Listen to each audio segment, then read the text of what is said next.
Hey Guyana, good night, and welcome to this brand new program, a presentation of the Coffee 250 Committee called Africa in Motion.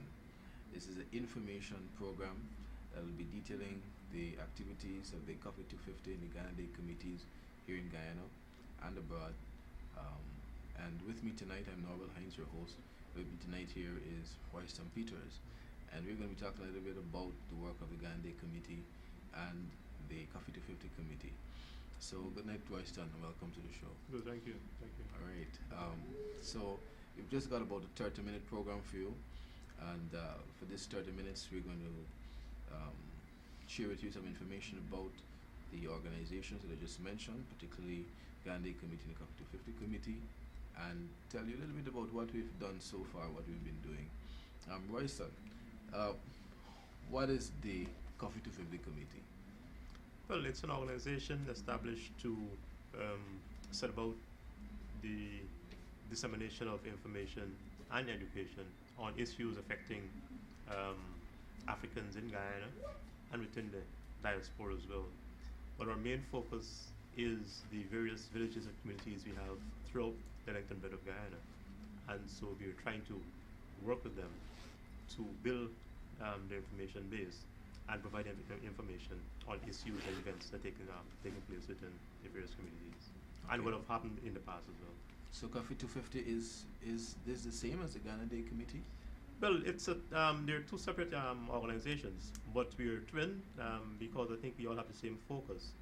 The activity started off basically with the Ghana Day Committee, but the Coffee 250 has been the main players in the whole activity, and so they've been playing the lead role. In And the US? so in the US and in Guyana, because they are always in regular contact with us. So I think as it is now, the Coffee 250 is playing the lead in the activities that we've been conducting so far. Okay. And the Ghana Day Committee, what is the Ghana Day Committee then? What is the main focus of the Ghana Day Committee? The in Ghana relation Day to Committee, coffee? right, that is for the same purpose of providing information and for the sharing of education. There is also a more social arm, but our focus is on education and information, and that is quite synchronized with the efforts of the Coffee 250 Committee, and that's why we were trained in this respect. Twin in the respect. Okay. So when did these organizations come into being? I don't know for the sake of the audience out there. All right. The work of these committees effectively would have started in April last year. Despite early efforts by the Coffee 250, I think some years prior, to do something, to do some work in the primary and secondary schools in Guyana. That went on for a short while, but they were not having assistance from the powers that be to enable that program to move forward. And so we When I found say that- powers would be, you mean heavenly powers? no, they're not heavily at all. Not heavenly powers. No, I think the Ministry of Education per se, they didn't give the Okay for a particular the program in support. schools. Right. Oh, I right. see. So where is the Ghana Day Committee and where is the 250 Committee, the Coffee 250 Committee? The Coffee 250 Committee has its main base in the US, but we have regular communication, or weekly communication. We who? Well, our members of the local chapter and the US chapter, Okay. and we meet with members also of the Ghana Day Committee. The Ghana Day Committee resides primarily at Channel 9, Okay. and that's the main meeting place for most of these activities. Okay. Okay. So Ghana Day Committee and the Coffee 250 Committee, and somehow coffee sounds it's as if it has something to do with coffee, the coffee monument, coffee. Is there any connection?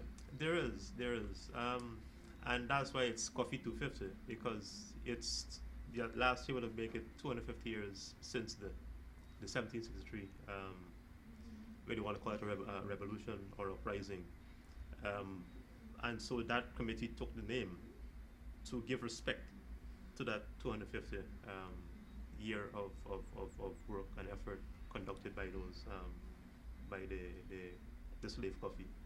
Okay. Okay. So tell me some of the things that Ghana Day Committee and Coffee 250 have been doing so far. Well, as I said, the main focus is education and the sharing of information on things Africa, um, with respect to personal development, community development, and upliftment. And so we started off with a series of lectures by Dr. Anthony Browder. That would have been in early August, August in last August, year, yeah, August last year. around emancipation, I suppose. Before emancipation, I think we started off on the first of August. We had a lecture starting on the 1st of August at the National Library. Then we had one in Buxton, one in Linden. And then on the 4th of August, we had a seminar that addressed the state of Black African Guyana. And that was held at the Aquaba Center at Apple's compound in Thomas Land. Ever since then, we had several other meets, we call them community meetings or town hall meetings. But the focus then was to shift from Georgetown to the various villages throughout Guyana. We have gone to Linden. We did some work with the folks in Linden in August. Then we went across to Essequibo. We did some work in Dartmouth on the 2nd of September 2013. We went across to Good Intent, and we had a forum organized there. We had a forum organized in Stanleytown. Then we set out on the East Coast. We went to Belladrum, and we had another forum established there. There is a broader forum planned for the West Bank of the Mara, which would include from Good Intent, or from Sisters really, all the way up to number 1 Lagrange. So and the entire stretch is going to be involved in that. And the proposed date for that is the 23rd of March. So the folks on the West Bank can expect that forum and get themselves organized. It's a forum at which we hope a person can come forward and discuss issues affecting us, and we'll find ways together to move ourselves out of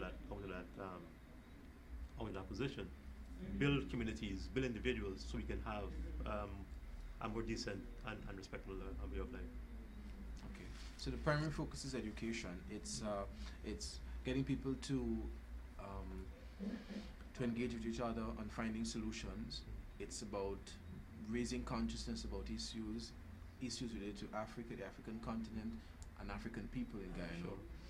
You mentioned the state of Black African Guyana, and you also mentioned Anthony Browder. I know that Anthony Browder has done some really great work in terms of his well, he's well, he doesn't call himself an Egyptologist, but he's done a lot of work in Egypt, Right. and he's written significantly on the Nile Valley civilization in Africa. He's written also on Africans in the New World. One of his best-known films, Hidden Colors. Yeah. I think many people have seen Hidden Colors 1 and 2.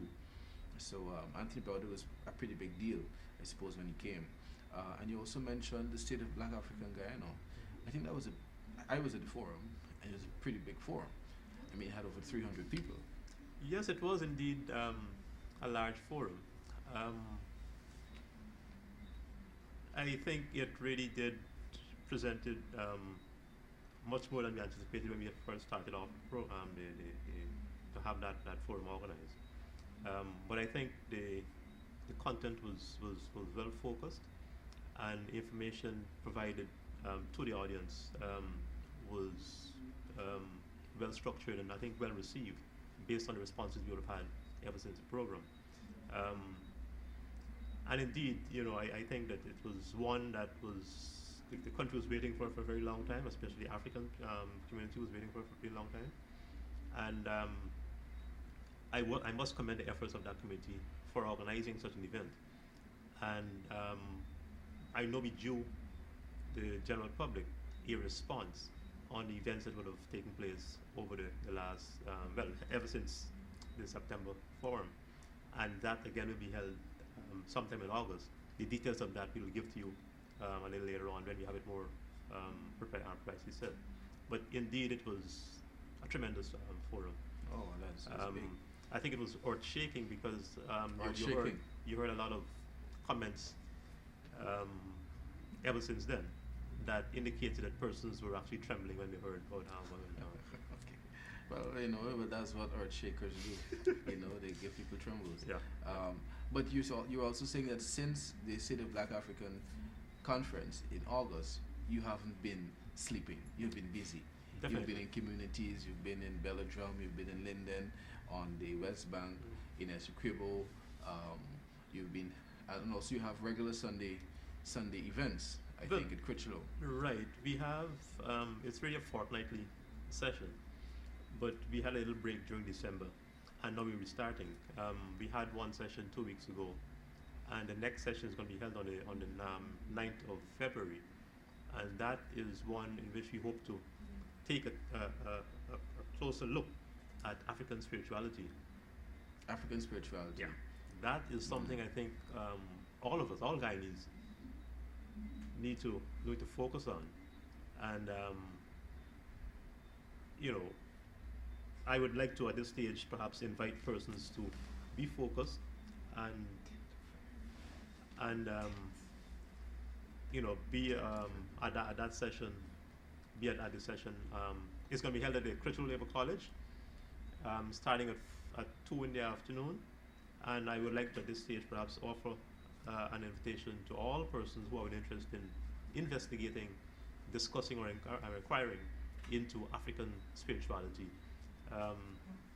It's next Sunday at Critchlow Labour College.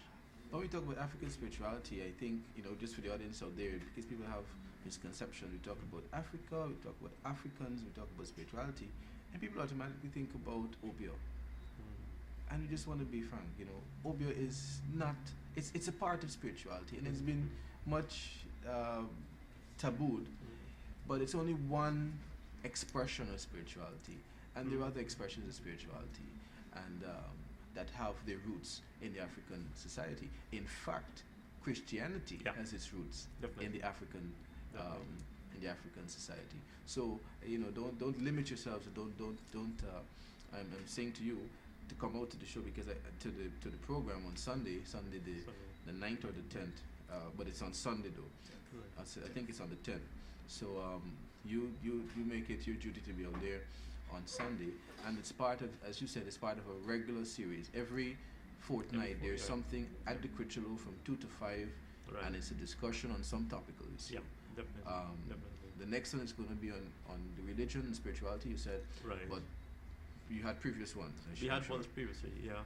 As a matter of fact, the one we had on the that's 2 Sundays ago, I can't remember the date right now, that dealt with the issue of race, where we're trying to examine what exactly this thing really is, and have an appreciation for why race, what is race, and how it's affecting our lives from day to day. I think that was a splendid session, and so based on what transpired in that session and the other sessions, I would like to take the opportunity to advise persons on what is happening, and to express an open invitation for all. And it's not restricted to Africans only, but we all need to learn. So come on down, let's discuss and share views and have an understanding of the various concepts we want to discuss. So if somebody wants to get more information about the work that you're doing as the Gandhi Committee or the Cuffy 250 Committee, or if they want to know, for example, when you've got another activity coming up, I know you've already said that the Sunday activities, these are regular activities every second Sunday. Right. The next one is going to be on the 10th, but people can check in at Critchlow. They don't even have to wait for the invitation, but just go there once it's the second Sunday, and go and get some bit of information. But if they want to get in regular contact, how do they do that? Well, you can contact Channel 9. This is our main base for the time being. You can get on to Ms. Eve Blackman at Channel 9. You can get on to Mr. Norman Nikokwe. You can contact myself on telephone number 6420265. Or perhaps I don't know. novel is also an enabling part of the activity. Um, and his number is, can I give it? Yeah, sure. It's 6698989. Pretty simple, 6698989. Yeah. I think those are the main contact persons. People on the West Bank can make contact with Ms. Kamika Johnson. Her number is 618 4929. Okay. You have Ms. Charlene Wilkinson, who is the person dealing particularly with education. Her number is 6425119. And so those are some of the persons you But can do make you have a contact with. website and that sort of thing? We have a website. We have a website. You have a web page or Facebook page? A Facebook page and a web page. So Coffee 250, I think it's. But the details, yeah, it's www.facebook.com, I think, slash, that's / Coffee 250 on Facebook. They're also on YouTube. I saw some videos on YouTube, and it's if you look for the channel Coffee 250 on YouTube, a lot of the videos of some of the activities that you mentioned, they're on that YouTube station, that YouTube channel, and of course you can send an email to coffee250gy@gmail.com. So I think that if you really want to get information, there are many ways to do that. We're going to go to a video now. This is a video of one of the activities that was conducted post the major event, which was the State of Black Africa, Guyana, on the 4th of August. And this was actually a forum in Linden, in the mining town. So we're going to play that video for about 10 minutes or so. And when we return, we're going to talk with Mr. Jonathan Johannathan, aka Johannathan Adams. He's a member of the Ghana Day Committee. And he's going to tell us a little about some of the work that he's been doing in Linden, but also in the community of Belladrum that will be the Berbice area. So we'll go to the video. When we come back, we'll have a chat with him. Have a folder. The program order of proceedings is inside the folder, and we'll be following that order. Pastor Julian, could you kindly come forward, please? Gary, can we get a chair for Pastor Julian at the table, please?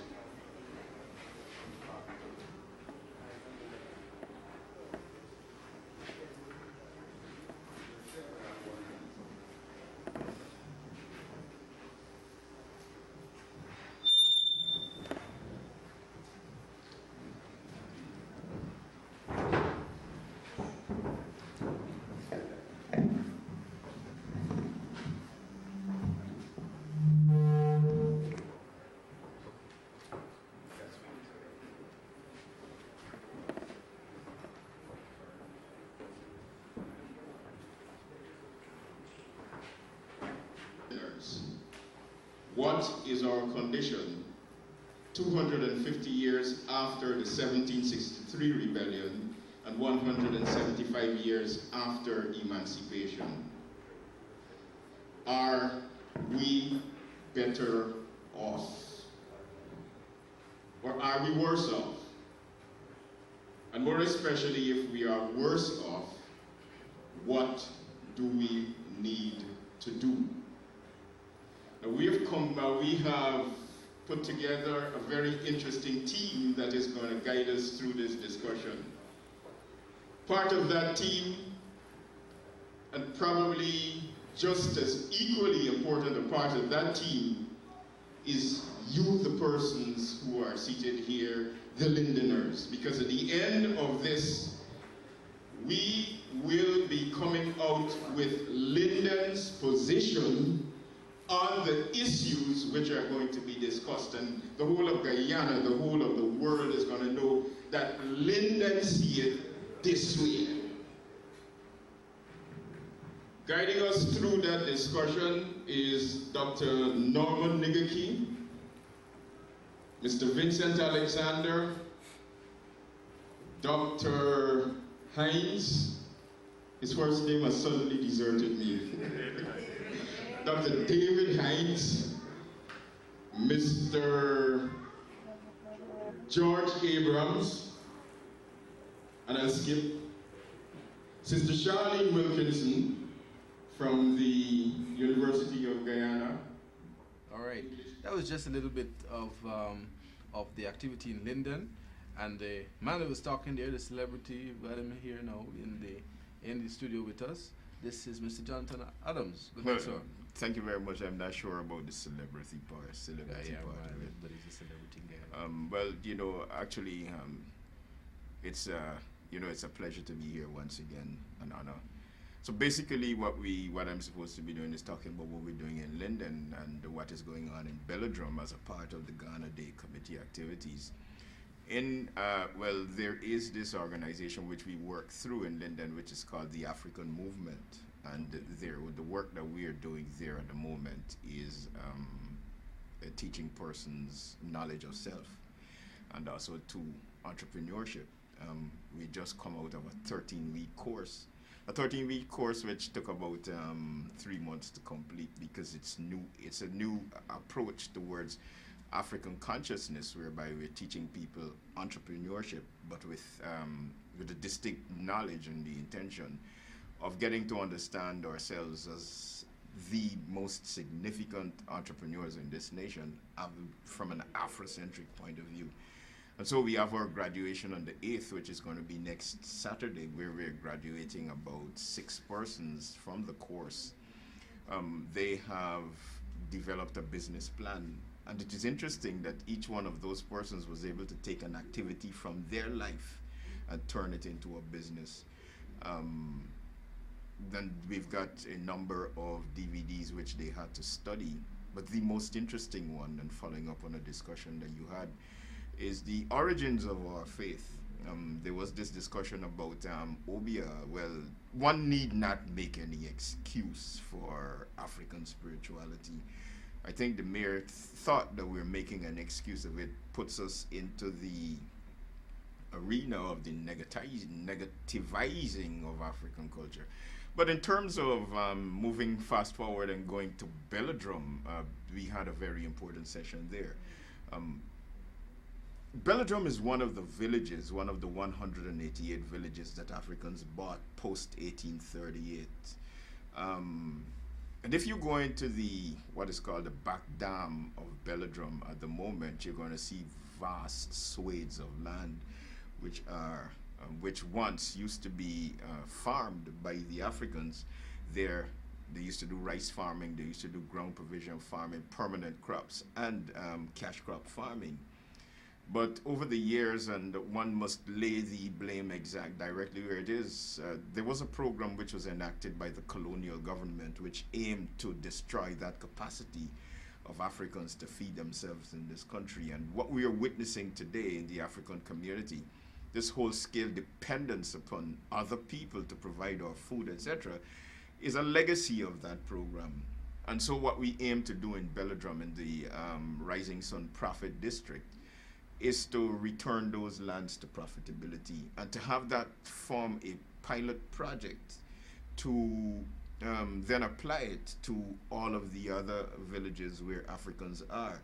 We got Buxton, we've got Pleasance, we've got Denham still, we've got plantations down in the Pomeroon, we've got plantations in the Quarantine.